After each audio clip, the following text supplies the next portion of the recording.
Shalom, shalom à tous, je suis le pasteur Donald Soro. Nous sommes là pour une nouvelle capsule, Retour à la croix. Retour à la croix a pour vision ou pour ambition de ramener le peuple de Dieu et l'Église du Seigneur vers la croix. La croix est le centre de l'Église, la croix est le départ de l'Église et la croix doit être l'objectif de l'Église, d'où notre slogan de la croix vers la croix. Amen. Nous allons aujourd'hui ensemble aborder un sujet assez intéressant, assez important, qui est assez contemporain par rapport à l'Église du Seigneur. Ce sujet, c'est une Église dangereusement flattée. Une Église dangereusement flattée. Avec la vulgarisation d'Internet et de tout ce qu'on peut voir comme messages et chansons chrétiennes ou gospel, nous avons la capacité d'avoir un pool de ce qui s'enseigne au peuple de Dieu comme enseignement, comme louange aussi que le peuple de Dieu écoute. Et nous nous rendons très vite compte que tous ces enseignements, toutes ces louanges, soi-disant pour gospel ou chrétiennes, ont tendance à flatter les chrétiens, à leur transmettre des informations qui leur font plaisir et qui ont l'approbation de la majorité des gens. On va entendre: tu es un petit Dieu, tes ennemis sont vaincus, tu ne mourras pas, tu vivras, ton nom sera grand, tu vas voyager, tu vas réussir, ton mariage est proche, Dieu va t'élever, les sorciers qui t'attaquent vont mourir, ta réussite n'est pas loin, tu es un vainqueur, une année de gloire, une année de percée. On va aussi entendre que les anges de Dieu te protègent, et tu es le choix de Dieu, le miracle, la percée, la gloire de Dieu sera ton partage. Oui, ce sont des genres de messages comme ça qu'on entend. Je n'ai pas dit qu'ils sont mauvaises, qu'ils sont mauvais plutôt, mais ils ont tendance vraiment à flatter le peuple de Dieu. La parole de Dieu nous a déjà prévenu par rapport à ce qui se passe actuellement dans l'Église. En 2 Timothée 4:3, la Bible dit: car il viendra un temps où les hommes ne supporteront plus la saine doctrine, mais ayant la démangeaison d'entendre les choses agréables, ils se donneront une foule de docteurs selon leurs propres désirs. Au verset 4, détourneront l'oreille à la vérité, se tourneront vers les fables. En fait, l'Église est dans une phase où elle ne veut pas entendre la parole de Dieu, elle ne veut pas entendre les choses de Dieu, elle ne veut pas entendre les recommandations de Dieu. Elle va entendre seulement ce qui la flatte, ce qui la met bien, ce que lui fait plaisir. Dans tout cela, on n'entend pas parler de repentance, on n'entend pas parler du retour du Seigneur, pendant que ce sont les deux fondements bases de l'enseignement de Christ. Ce sont les deux fondements de l'enseignement des apôtres aussi. On n'entend pas parler de sanctification, on n'entend pas trop parler d'amour du prochain, d'amour de Dieu, d'humilité, de brisement, mais on entend plus parler de ces messages-là qui ne préparent pas le retour, le peuple du Seigneur au retour du Seigneur. Je me rappelle d'un homme de Dieu qui a dit: on sert à l'église des jus d'orange sans orange. On sert à l'église des jus d'orange sans orange. Comme il pouvait le dire que les boissons gazeuses que nous avons, que nous buvons, ce sont des boissons qui n'ont aucune goutte des fruits qui sont mentionnés dessus. Ce sont juste des manipulations chimiques pour avoir ces goûts et ces odeurs, mais ils n'ont pas les fruits qui sont à l'intérieur. Et c'est ce que l'Église du Seigneur a aujourd'hui: un évangile sans Jésus. Un évangile sans Jésus, un évangile qui n'est pas fondé sur Christ. La Bible nous dit aussi en Galates 1:6, je m'étonne que vous détourniez si promptement de celui qui vous a appelé par la grâce de Christ pour passer à un autre évangile. On entend dire: je te dis, si tu crois, tu pourras le faire, ta vie va changer, tu verras la gloire de Dieu, ton nom va être élevé. Est-ce que tu crois en Dieu? Dieu a vaincu tes ennemis, ainsi de suite. Mon frère, ma soeur, si tu mets ta foi en Dieu, Dieu fera des choses importantes pour toi. Mais j'aimerais dire à quelqu'un: si tu mets ta foi en quelque chose que Dieu n'a pas prévu pour toi, Dieu ne pourra pas intervenir en ta faveur pour cela. Alléluia. La foi se manifeste selon la volonté de Dieu. Elle ne se manifeste pas selon nos désirs. Elle se manifeste selon la volonté de Dieu, ce que Dieu a prévu pour nous. Alléluia. De nos jours, l'Église est tellement flattée et tellement flattée par les hommes de Dieu, par beaucoup d'hommes de Dieu, et aussi malheureusement par des artistes gospel qui ne recherchent que de la popularité, des chiffres sur Internet, de la renommée, de la célébrité, qui recherchent de la notoriété, de la popularité, mais qui ne se concentrent pas vraiment sur le besoin du peuple de Dieu, le besoin du peuple de Dieu par rapport au retour du Seigneur et par rapport au salut. Quand vous regardez les clips aujourd'hui chrétiens, il y a tellement de gloire humaine, gloire terrestre dans ces clips-là, qu'on confond ces gloires-là à la gloire de Dieu. La gloire de Dieu n'est pas manifeste avec les choses des hommes. Elle est manifeste, Dieu se glorifie de par lui-même. Amen.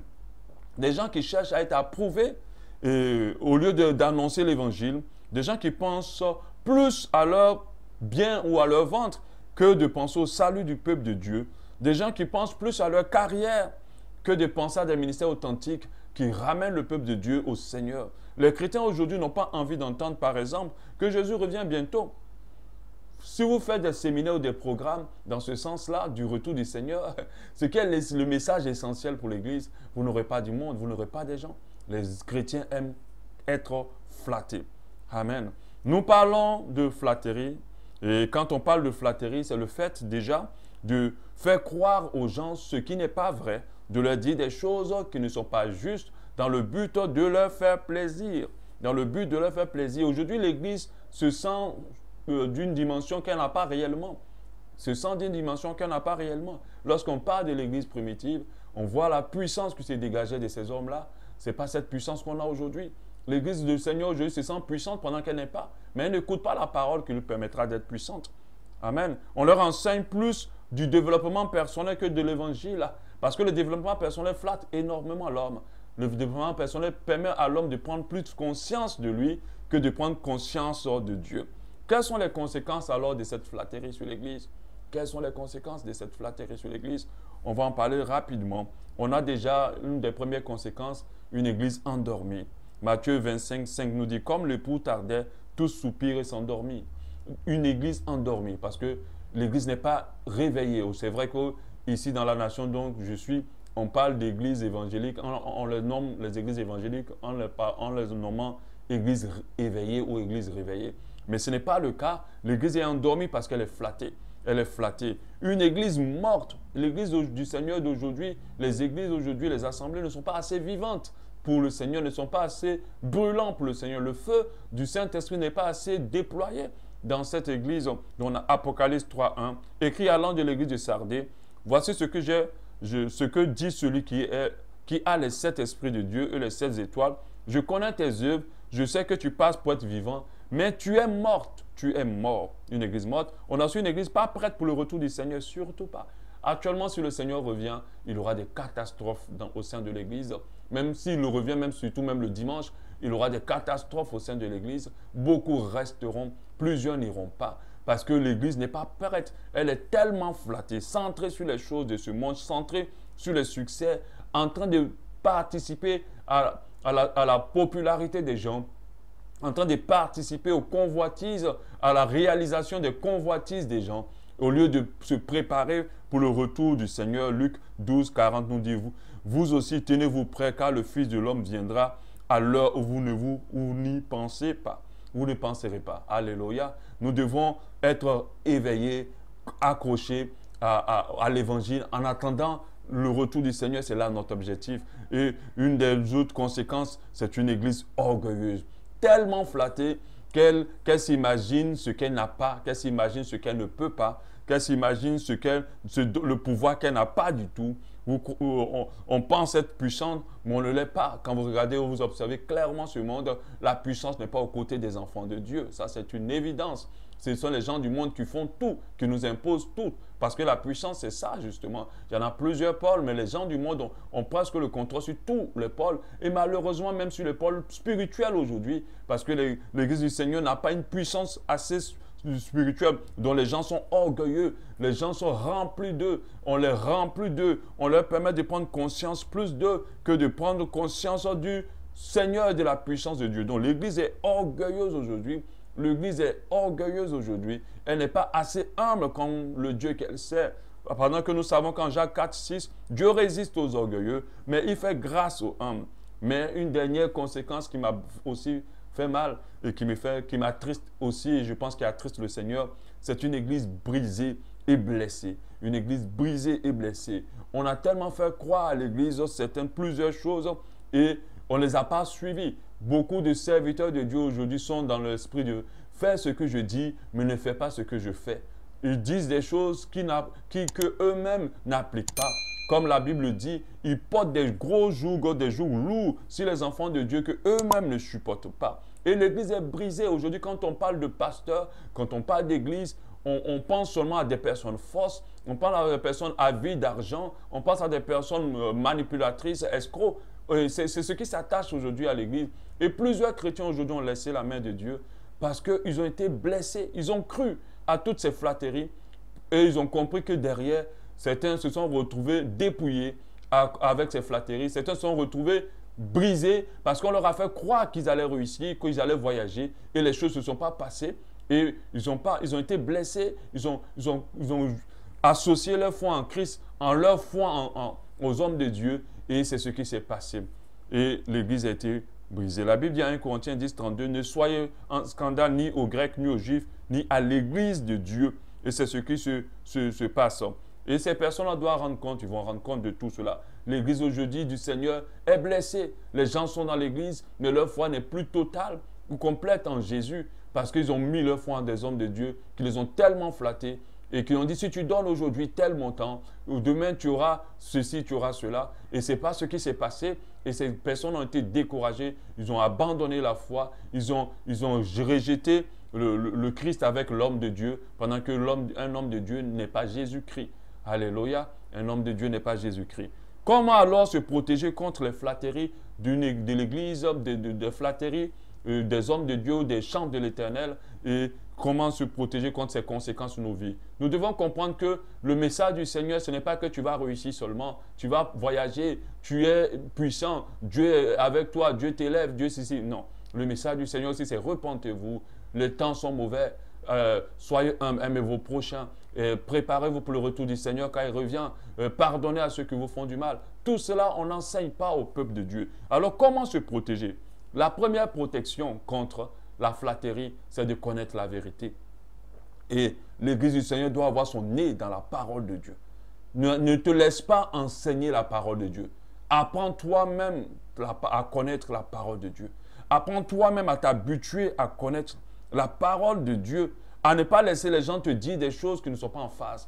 C'est pour cela que moi, partout où je vais, quand j'écoute un enseignement, depuis même que je suis au début de ma foi, j'ai toujours mis mon nez dans la parole de Dieu. J'étais sûr qu'à aucun moment de ma foi, j'ai fait l'objet de ces genres de flatteries. J'ai tout de suite compris à chaque fois, quand ce n'est pas biblique, je le comprends tout de suite, parce que j'ai appris moi-même à être enseigné par le Saint-Esprit directement. Bien sûr, j'écoute des enseignements, mais des enseignements que je vérifie et que je veille à ce qu'ils ne soient pas en dehors de ce que la Bible nous dit. Actes 17, 11 nous dit, ces Juifs avaient des sentiments plus nobles que ceux des Thessalonites.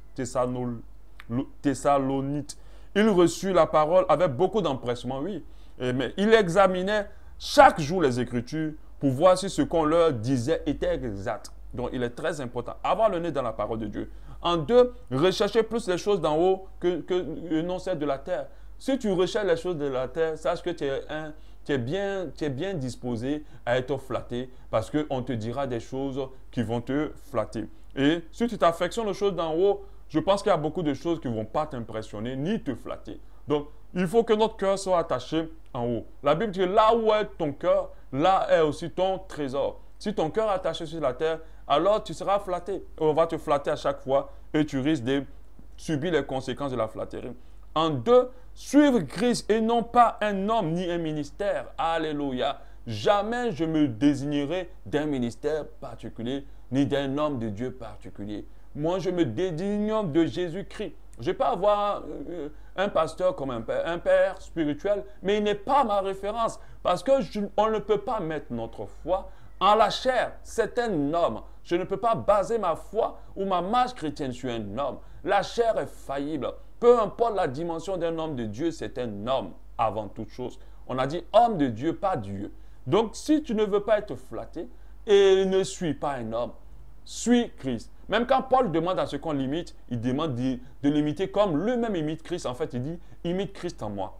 Alléluia. Si vous voulez suivre un homme, alors suivez Christ en cet homme-là. Si vous ne trouvez plus Christ en cet homme, alors ne le suivez plus. Parce que c'est comme ça que d'autres sont flattés. Oui, daddy, oui, amen, oui, papa, oui, ceci. Ils disent oui à tout parce qu'ils ont mis toute leur confiance à un homme. C'est en cela qu'un homme de Dieu peut dire à une femme, déshabille-toi, couche-toi, je vais coucher avec toi. Elle va seulement dire oui, daddy. Parce qu'elle suit un homme. Après cela, ta vie va changer. Alors elle croit, elle est flattée. Elle croit que cela va se passer.